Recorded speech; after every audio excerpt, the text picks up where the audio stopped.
Hi everyone, and welcome back to the Knowledge Portal video series. This is Zeel, and in today's topic, we'll be talking about hashing. Hashing is one of the very important functions that is available, and as an information security person, hashing is one of the things that will be always useful throughout your life. So let's see what hashing does. So here we have a sample document. So let's consider this as a notepad file. And inside a notepad file, there is a text called as secret text. Now, once we pass this notepad file to a hashing algorithm will generate a unique output. Now, this output depends upon the text which is written inside the file. So here if we see, it is secret text. Now let's look into another example where we have changed the contents. So instead of secret text, we have written secret text 1. So there is one number that is added to the file. We pass that file to the hashing algorithm and we get a output. Now compare this output which starts from A71, ends with D6 to the original output which starts from 64 and ends with EF. So here you see even changing one character or one number of a file, the whole output of the file changes once you pass it over to the hashing algorithm. So what does hashing algorithm does? Well, hashing algorithm will tell us if the file is modified or not. So if we talk about viruses basically attach to the files and they change the structure of the file. So it is through the help of hashing algorithm, it is possible for us to know whether a file is modified or not. So before we go into this slide, I'll give you a small demonstration on how hashing works. I'll minimize the PPT. And yeah,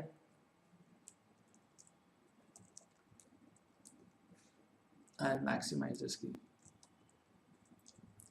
So here, if we see, this is my Kali Linux machine, which I am connected to PuTTY. So it is running on the background in my virtual machine. So here there is one document. There is a text file called as document. And if I do a cat, I'll see the contents of the file. So the content of the file is secret space text. Now, let me find the MD5 sum of this document. So I'll run MD5 sum. This will give me the hash value and followed by the name of the file, which is document. So here it gave me some hashed value of the document. Now, let me open the document and let me add a full stop over here, right? And I'll save it. So now we have modified the file. Let me again take the hash value, and if you compare this hash with the below hash, you can easily identify that the file is changed, right? So hashing helps us to identify whether a file is modified or not. So if you look into a production environment, generally files would not be modified. So in production environment, for all the important files, there is a program which monitors whether the file is changed or not. And if the file is changed, the program will immediately email to the system administrator saying this file is modified. So coming back to the presentation,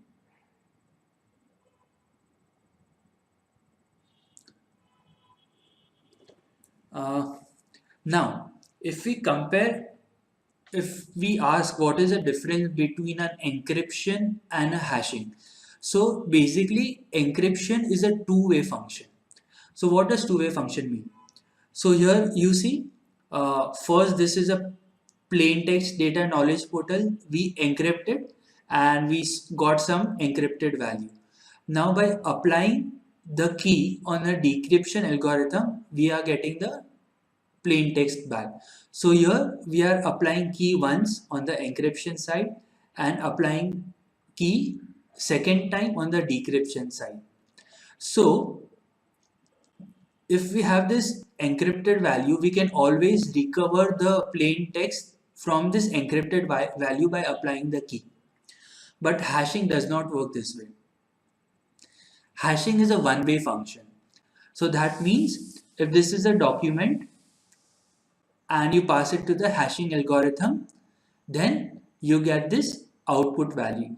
Now, from this output value, you will not be able to recover the document back. Now you will ask, then what is the use of hashing function? So let's explore on what could be the benefits of this kind of a way. First, benefit is your system files do not change. If it has changed, then there is a high probability that a virus has done it, right? Most of the system files will not change anytime. Only and only if some person is manually changing the file, which is highly unlikely, or if a virus is doing it. So in a production environment, all the time there is a file integrity monitoring software that runs, which will email us as soon as some file is modified. And how it knows if the file is modified? It compares the hash. Now the second use of hashing is you can store your password in a hashed value instead of an encrypted value. So let's go to OneNote and understand this. I'll use my favorite pen and I'll go back to the full screen. So whenever you log into, let's say, Windows machine, right, it will ask you for a user and it will ask you for a password. This is your Windows box. So in order to log in, it will ask you for your username and it will ask you for a password. Now, how will Windows verify that the credentials that you have supplied are correct or not? Well, certainly it would have some file, right, where it would check that if this username and password is right. So there has to be a file where the username and password must be stored. So whenever you type username password, your Windows operating system will verify it from the file. If it is correct, then you will be granted access. Now, let's explore about this file a bit. Let's say your username and password is stored in plain text data, right? So if my username is Zeal and password is Motorola. So if the plain text username and password is stored over here, that means any person can open this file in Notepad and can see the contents of it, right? So we were discussing this is why encryption is used, so that even if the person gets hold of the data, he will not be able to read the data, right? So there can be two scenarios which can be used over here. The first scenario is encryption and the second scenario is hashing. Let's look at the first scenario first. So if we are using encryption, that means that your Windows has to store some secret key somewhere in the file, right? So secret key has to be stored somewhere so that Windows can actually decrypt the file and can see the contents of it. Now what happens if the secret key gets leaked? All the username and passwords are leaked, right? So this is not a very, I would say, optimal way. Second way is hashing. So what happens in hashing is your Windows will take a hash value of this Motorola, right? And it will have some hash value C52N1S. This is some random value, right? And it will store username as well as hashed value in the system file. So if I open the system file, it would be something, say Zeal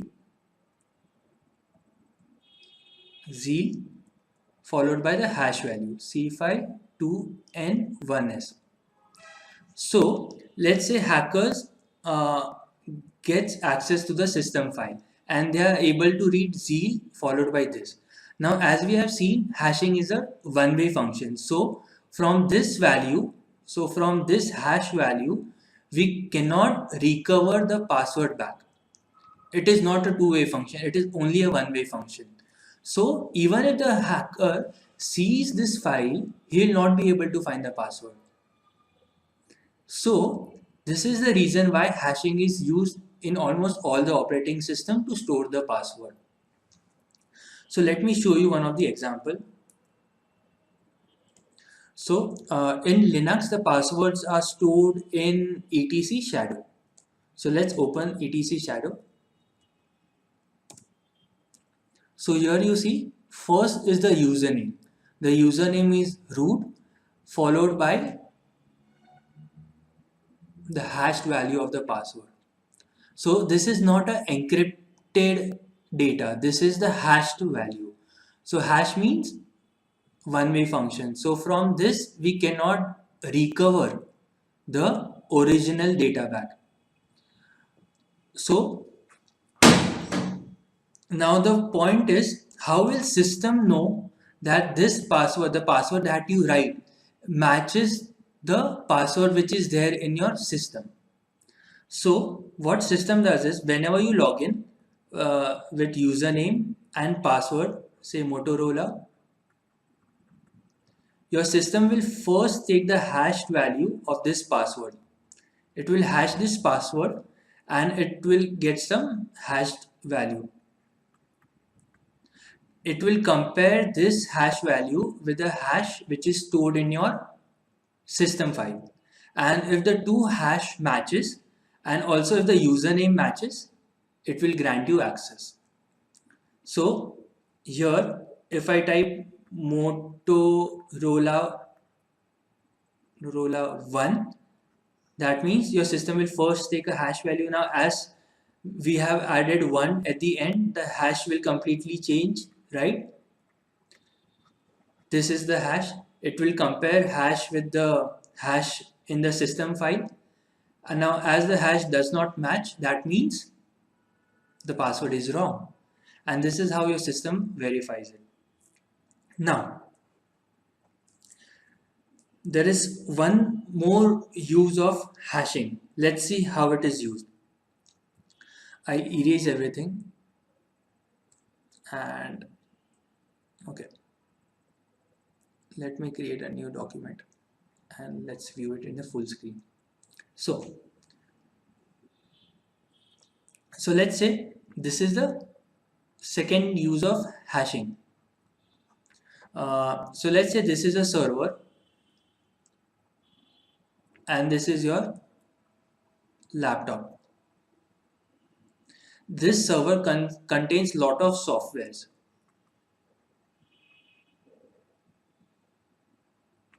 And this is the internet. So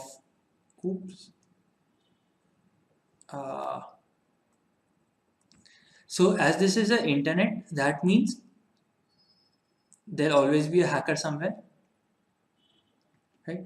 So let's say you are downloading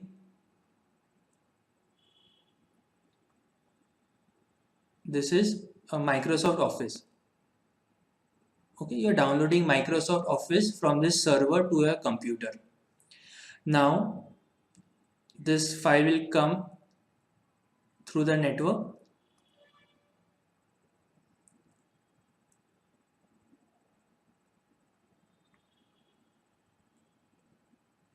to your computer.